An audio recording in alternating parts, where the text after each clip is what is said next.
من اليوم قولي باي باي للنظاظر ديال الشوف.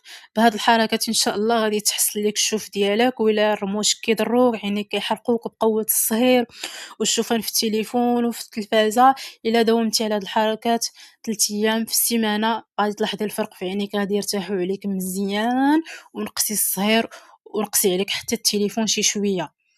والبنات هاد الحركات كاملين نديروهم وانتم عينيكم مغمضين، انا غير باش نشوف شنو كندير داكشي علاش فاتحه عينيا، باش كتكونسونطري مزيان وكتحسي بواحد الراحه يا سلام. جربوهم ان شاء الله على حسابي، وقبل تكونوا دهنين غير يديكم هكا بزويته.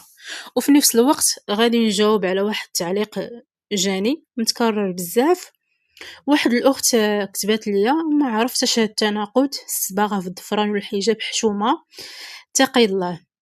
اول حاجه اختي شكرا لك على هاد التعليق، ولكن بغيت نوضح لك ولشي فئه اللي كيدخلوا في النوايا: الصباغه عمرها كانت حرام على ما كنظن، الله اعلم، وماشي شي حاجه اللي خايبه اللي كتدخل في المحرمات. الصباغه زينه للمراه، وحنا كعيالات كاملين كنعرفوا فوقاش كنديروها، فهمتيني؟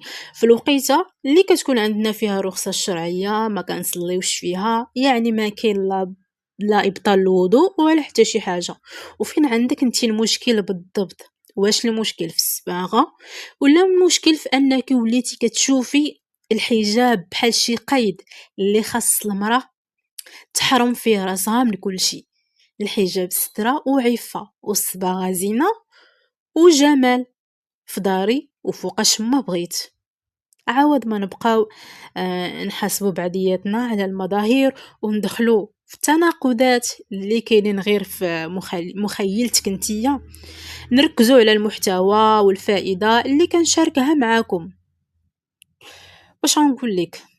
الكمال لله عز وجل، والله يشوف من قلوبنا كاملين. والله غابت نوضحها البنات، كاينين شي ناس عندهم ما عرفت واش كابرين بشي عقده ولا شي حاجه، فاش كيشوفوا البنت مستوره وكتجاهد راسها كما كيقولوا انا احب الصالحين ولست منهم.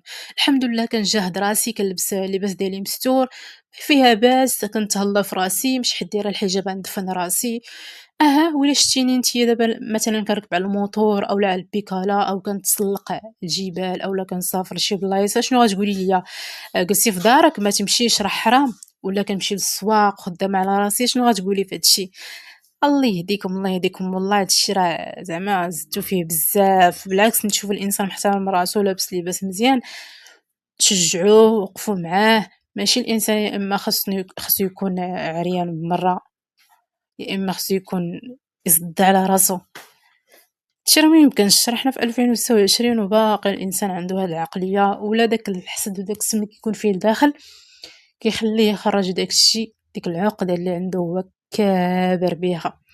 المهم خلط لكم المواضيع، ديروا هاد الحركات وتفكروني، وان شاء الله غادي تشوفوا واحد الفرق شاسع في العينين ديالكم، وتهلاو ليا في راسكم، وتسناوني ان شاء الله مع فيديو جديد.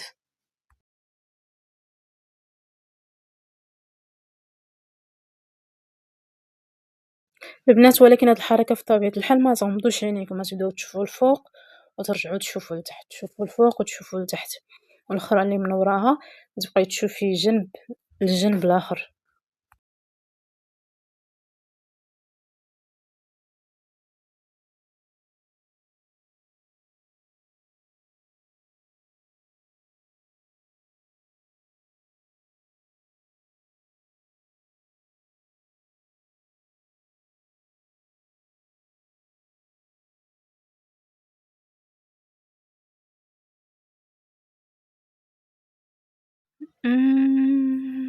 عليكم باي باي.